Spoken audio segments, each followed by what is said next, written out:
అధికార ప్రతినిధి శ్రీనివాసరెడ్డి గారు. శ్రీనివాసరెడ్డి గారు నమస్తే అండి. నమస్కారం అండి. ముందుగా రహీం గారు, మీకు, మన వీక్షకులకు, అదేవిధంగా లక్ష్మి గారికి, విజయ్ కుమార్ గారికి, రామ్మోహన్ గారికి అందరికీ కూడా శుభ సాయంత్రం. అయితే శ్రీనివాసరెడ్డి గారు, ఆంధ్రప్రదేశ్ రాష్ట్రంలో శ్రీనివాసరెడ్డి గారు మీరు చూస్తూనే ఉన్నారు. ప్రస్తుతం ఆంధ్రప్రదేశ్ రాష్ట్రంలో పాలిటిక్స్లో ఏం జరుగుతుందో చూస్తున్నారు. ప్రస్తుతం అరెస్టుల పర్వం ఎలా ఉందో చూస్తున్నారు. దీనికి సంబంధించి సరే గతంలో ఏం మాట్లాడారు, ఇప్పుడేం మాట్లాడారు అనే చర్చించుకునే బదులు ఇప్పుడు ప్రస్తుతం జరుగుతున్నటువంటి ఆంధ్రప్రదేశ్లో జరుగుతున్నటువంటి కొంతమంది యూట్యూబర్ సంబంధించిన అరెస్టుల పర్వం కానివ్వండి, రకరకాలుగా జరుగుతున్న పరిణామాలు ఇవన్నీ చూస్తూ ఉంటే వాస్తవంగా భావ ప్రకటన స్వేచ్ఛకు ప్రజాస్వామ్యంలో గొంతు నొక్కుతున్నారంటారా?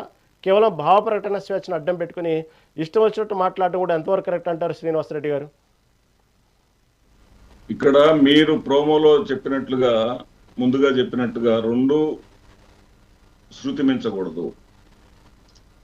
మీరు వాయిస్ ఇప్పుడే చెప్పారు, దాని ప్రకారం రెండు శృతి మించకూడదు. నేనేమంటున్నానంటే ఆంధ్రప్రదేశ్ రాష్ట్రానికి సంబంధించి గంజాయి, అదేవిధంగా డ్రగ్స్, కిడ్నాప్లు, ఆంధ్రప్రదేశ్ రాష్ట్రంలో శాంతి భద్రతల పరిస్థితి ఎలా ఉందంటే 30 సంవత్సరాలైంది ఒక పసిపాప, 30 రోజులైంది ఒక పసిపాప తప్పిపోయి, జ్ఞానేశ్వరి. ఆ పాప తండ్రి పోస్టర్లు పట్టుకొని పాపం తిరుగుతూ ఉన్నాడు. మీ ఛానల్లో కూడా వేశారు పోస్టర్లు. వాళ్ళ పాప పోస్టర్ ఇంకా బ్రతికుందన్న ఆశతోటి, ఆ పాప తిరిగి వస్తుందన్న ఆశతోటి ఆ పోస్టర్లు వేసుకుంటూ తిరుగుతూ ఉన్నాడు. ఇసుక దోపిడీ జరుగుతూ ఉంది, మద్యం దోపిడీ మద్యం కల్తీ జరుగుతూ ఉంది. విపరీతమైన అరాచక ప్రభుత్వం, అనార్కీ ప్రభుత్వం, అంటే ప్రభుత్వ వ్యవస్థే లేని విధంగా ఆంధ్రప్రదేశ్ రాష్ట్రం ఉంటే వాళ్ళు వచ్చేసి కేసుల మీద కేసులు. ఇప్పుడు ఒక యూట్యూబర్ని ఈ రోజున ఒక పత్రిక, తెలుగుదేశం పార్టీ గజెట్ అనేటటువంటి ఒక పత్రికలో వచ్చిన హెడ్డింగ్ ఏంటంటే ఉప ముఖ్యమంత్రిపై అనుచిత వ్యాఖ్యలు, రావణపై ఉపా చట్టం. ఆ ఉపా చట్టం ఎందుకు పెట్టారు సార్? 1962లో దేశంలో యుద్ధ వాతావరణం ఉంటే పాకిస్తాను, ఇతర దేశాల నుంచి, సరిహద్దు దేశాల నుంచి మనకి భద్రతాపరమైనటువంటి సమస్యలు ఉంటే దాన్ని వచ్చేసి ఖచ్చితంగా మనం భద్రతా చర్యలను పెంపొందించాల్సినటువంటి దాంట్లో భాగంగా వచ్చేసి అన్లాఫుల్ యాక్టివిటీస్ ప్రివెంట్ యాక్ట్ అనే దాన్ని తీసుకొచ్చారు. దాని ద్వారా చర్యలు తీసుకోవాల్సిందే. ఆ పరంగా ఎవరైనా సరే తప్పు చేస్తే, దేశ భద్రతకి ముప్పు వాటిల్లే చర్యల్లో వాళ్ళ భాగస్వామ్యం ఉంటే వాళ్ళ మీద చర్యలు తీసుకోవాల్సిందే. ఒక యూట్యూబర్ మీద, ప్రశ్నించే యూట్యూబర్ మీద ఆ చట్టాన్ని ప్రయోగించడం ఏంటండి? ముందుగా మాకు అతను హిందూ వ్యతిరేకని, రాముడి గురించి మాట్లాడారని ఏదేదో చెప్తా ఉన్నారు. అతని గురించే మాకు తెలియదు అసలు. అతను హిందూ వ్యతిరేకి, హిందూ దేవుళ్ళ గురించి తక్కువ చేసి మాట్లాడితే చర్యలు తీసుకోవాల్సిందే.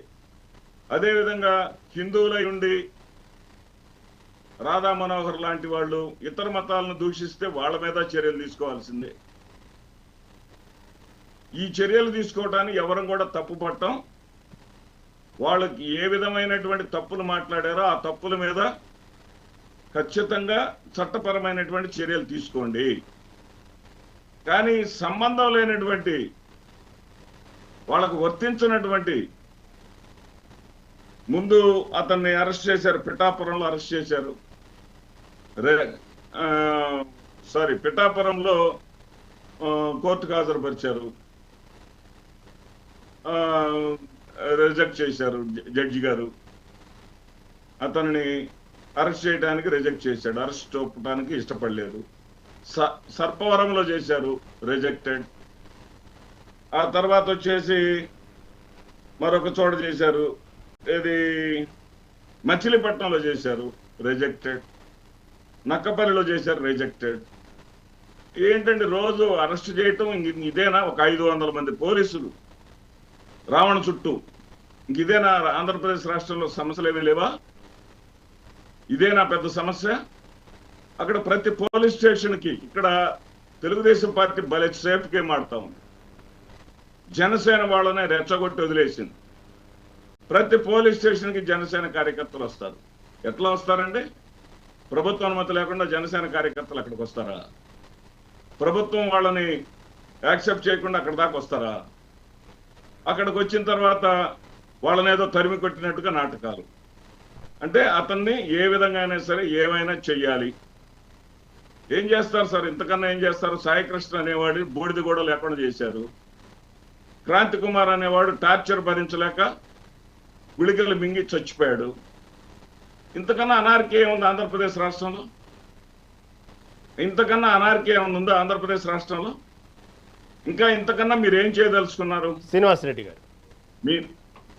గారు మీరు చెప్తున్నట్టు సరే, ఒక కేసులో బెయిల్ ఇచ్చారు, ఇంకో కేసు చోటు ఇస్తారు, ఓకే, ఇవన్నీ సరే, చట్టంలో ఏం జరుగుతున్నాయా ఇవన్నీ. దీంతో పాటు అతను మాట్లాడిన మాటల్ని అది ఎంతవరకు సమంజసం అంటారు? దాని గురించి ఏమంటారు?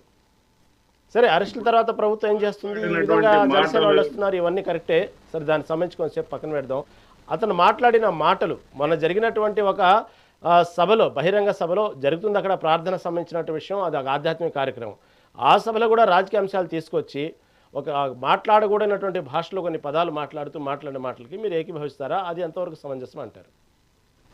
ఇక్కడ పవన్ కళ్యాణ్ గారు మాట్లాడిన దాంట్లో మాట్లాడిన దాన్ని అచ్చుగుద్దినట్లుగా ఆయన మళ్ళీ మాట్లాడాడు. పవన్ కళ్యాణ్ గారు మాట్లాడినప్పుడు లేని తప్పు ఇప్పుడు ఈయన మాట్లాడితే తప్పు వచ్చిందా? అంటే ఈ విధంగా ఇంత కేసు పెట్టేంత తప్పు వచ్చిందా? పవన్ కళ్యాణ్ గారికి యాక్సెప్టెన్సీ ఉన్నప్పుడు ఈయనకి యాక్సెప్టెన్సీ లేదా? అదేమంటే పవన్ కళ్యాణ్ గారు వివరణ ఇచ్చారు. నేను ఒక్కసారి మాట్లాడాను, మీరు పదే పదే అదే విధంగా మాట్లాడుతున్నారు అన్నారు. ఈ ఒక్కసారి ఆయన మాట్లాడింది చెప్పు తెగిద్ది నా కొడకల్లారని మాట్లాడిన మాట అనేక గ్రామాల్లో 2 కులాల మధ్య చిచ్చు పెట్టింది. ఉదాహరణకి జంగంగుంట్లపాలెం, మరి పొడపాడు అనే 2 గ్రామాలు ఉన్నాయి. పొడపాడంతా నాయుళ్ళు, జంగంగుంటపాలెం అంతా రెడ్డీస్. ఈ ఊరు దాటి వెళ్ళాలి. ఈ ఊరు దాటేటప్పుడు చెప్పు దిగుద్ది నా కొడకల్లారనేటటువంటి క్యాసెట్ వేసుకుంటే వెళ్తారు. అది దేశద్రోహం అంటే, అది సంఘంలో చిచ్చు పెట్టడం అంటే. ఆ రకంగా అంత దుర్మార్గంగా ప్రచారం చేసుకొని మీరు అధికారంలో ఉన్నప్పుడు ఒక న్యాయమా, ఒక విధానమా? అధికారంలో లేనప్పుడు మీరు వాడేటటువంటి విధానం ఒకటే. కల్తీ నెయ్యి గురించి నానా యాగి చేశారండి. ఎంత యాగి చేశారు? శ్రీనివాసరెడ్డి గారు ఓకే శ్రీనివాసరెడ్డి గారు ఒక్క నిమిషం, ఇక్కడ సబ్జెక్ట్ ఉంది, మీరు వినాలి దయచేసి. మళ్ళీ వస్తాం, మీ దగ్గర కావాల్సిన సమయం ఉంది, మళ్ళీ మీ దగ్గరకు వస్తాను. అయోధ్యలో రైట్ మళ్ళీ మాట్లాడదాం. మీ దగ్గర కావాల్సిన సమయం ఇస్తాం, మళ్ళీ ఇస్తా. ప్లీజ్ శ్రీనివాసరెడ్డి గారు. హిందువులు తింటే తప్పేంటంటారా? రైట్ ఏంటండి ఇది? శ్రీనివాసరెడ్డి పోతున్నాం మనం. రైట్